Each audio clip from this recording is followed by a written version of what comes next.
26 நாள் ஆச்சுடா, இன்னைக்கு வரைக்கும் அவர் இறங்கி கரூர் மக்களை பார்க்க வரலன்னு கேட்டா கதறு கதறு. யோனியா ஆட்டிக்கிட்டு வீட்டில் இருந்துட்டே வந்து பணத்தை போட்டுவிட்டாரு, ஆட்டிட்டு போடலங்க, ஆர்டிஜிஎஸ் போட்டாரு, ரெண்டு ஒன்று தான்டா. வீட்டில் உட்காந்து ஆட்டிட்டு போட்டிருக்காருன்னு கேட்டா கதறு கதறு. கரூர்ல வந்து இவ்வளவு நடந்திருக்குது, கட்சி நிகழ்வு எல்லாம் முடங்கி கிடக்குது, கட்சியோட பொதுச் செயலாளர் முடங்கி கிடக்கிறாரு, கட்சி ஒட்டுமொத்த மாவட்டம் முடங்குது, அடுத்தடுத்த நிகழ்வு ஏதாவது எடுங்க அப்படின்னு கேட்டா கதறு கதறு அப்படின்னு எல்லாத்துக்கும் கதறு கதறுன்னு கத்துறாங்களே ஒழிய எந்த கேள்விக்கும் பதில் சொல்ல மறுக்கிறான்.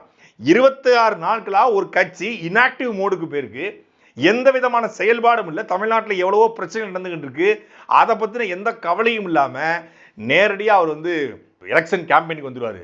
இதுக்கு தான் நாங்கள் வந்து லியோ பார்க்கணும் ஆசைப்பட்டீங்கல்ல, இப்போ தெரியுதா லியோ பார்த்தா என்ன ஒன்று சினிமா டயலாக்டா அது, கதறு கதறு. அவரை இட்டுன்னு வரதாங்க எங்களுக்கு கஷ்டம்னு சொன்னோம்ல, இப்போ புரிஞ்சுக்கிட்டீங்களா, அவர் இட்டுன்னு வந்தா என்ன ஆகுன்னு புரிஞ்சுக்கிட்டீங்களா அப்படின்றாங்க.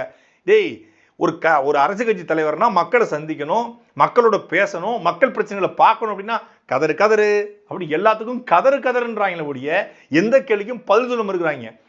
பனையூர்ல இருந்து பட்டினம் பார்க்கறதுக்கு போறது வந்து அரசியல் இல்லடா. நாட்டில் விழுந்து மக்கள் இன்னைக்கு முழுக்க முழுக்க விவசாயம் பாதிக்கப்பட்டிருக்குது, நெல் பாதிக்கப்பட்டிருக்குது, அங்கங்க மழை பெஞ்சிக்கிட்டு இருக்குது, மக்களுக்கு பிரச்சனை இருக்கு, இதை பத்தி ஒரு அறிக்கையா போட சொல்லுங்க அப்படின்னா கதறு கதறு.